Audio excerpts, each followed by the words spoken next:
Mike Tyson punched holes in the wall before pulverizing Michael Spinks in 91-second knockout. As in Mike Tyson got ready to ruin Michael Spinks as if he was the Nakatomi Plaza on Christmas Eve, venue for the worst crimbo party in history, TV actor Bruce Willis was sitting ringside waging a PR war on behalf of his risky blockbuster. Die Hard. It went on to become an action classic, and arguably the greatest Christmas film ever made, but in 1988, it was seen as a huge gamble by film studio 20th Century Fox. Unable to get a leading action star, Arnold Schwarzenegger, Sylvester Stallone, Clint Eastwood and even Al Pacino all turned the role down, while 70-year-old Frank Sinatra was also offered it. The studio decided to pay Willis a then sky-high £5 million.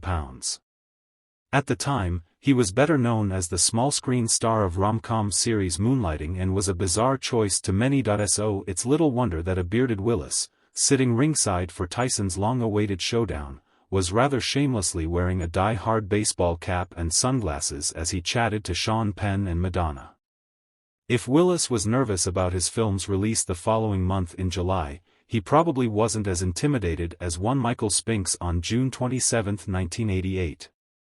The 31-year-old former light heavyweight champion and lineal heavyweight champ was being paid £13.5 million to face the headline attraction, Iron Mike.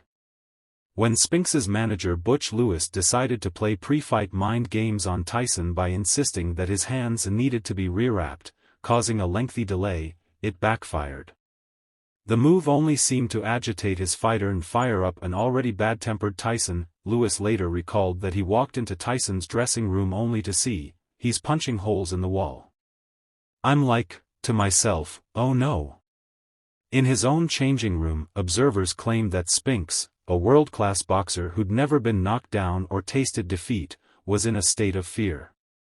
Not the nervous butterflies that can affect athletes before they perform, but genuine alarm at the pain that the 5 feet 11 inches, ferocious punching Tyson might inflict upon him. At least the delay for the main event gave cameras plenty of time to focus in on Willis and his unsubtle hat among a star-studded ringside crowd that included Jack Nicholson, Stallone, Donald Trump, who was staging the fight in Atlantic City, Chuck Norris and ex-heavyweight champion Apollo Creed, there under his code name of Carl Weathers. By the time Spinks came to the ring to the shrill pop stylings of This Is It by Kenny Loggins, he wore a sickly smile and a sheen of sweat. Tyson, bare-chested having even dispensed with his usual white towel, exuded menace as he emerged second to a strange cacophony of clanging and banging that sounded like the Undertaker's alarm clock going off. Let's assume none of this did anything to settle Spinks' nerves. The bout itself offered minimal airtime for Willis's baseball cap as it lasted only 91 seconds. A shaken Spinks, instead of using his jab to try to disrupt his opponent's rhythm, which was his usual tactic, instead tried to stand his ground and gain Tyson's respect early on. This proved an error. Instead, Spinks earned a series of concussing bombs that quickly hammered him to the canvas. The Jinx gamely got up, but Tyson was on him with a short left hook right uppercut combo that left Spinks falling backwards like Hans Gruber off the side of a skyscraper. The most anticipated heavyweight fight since the reign of Muhammad Ali was all over in half a round. The watching Willis, a boxing fan and ringside regular to this day, would have loved to have had the guaranteed box office success Tyson brought, however. The card billed as Once and for All grossed $70 million, making it the richest fight in boxing history at the time. The Don King-promoted Tyson earned a supposed $22 million, while in the background his manager Bill Caton and his wife Robin Givens battled for control of his career. Retrospectively, this is viewed as Tyson's defining victory, despite the undisputed heavyweight champion being only 21 years old.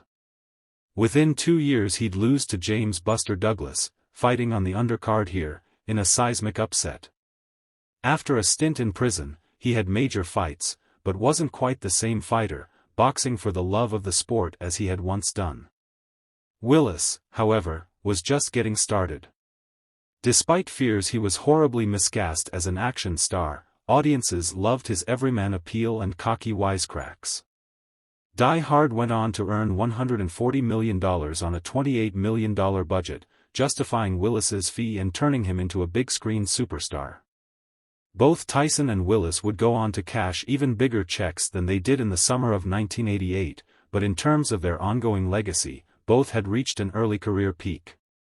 Yet spare a thought for Mike Spinks, a Hall of Fame boxer who that June was trapped in the scariest disaster movie of all, Die Hard, trapped in a boxing ring with Iron Mike.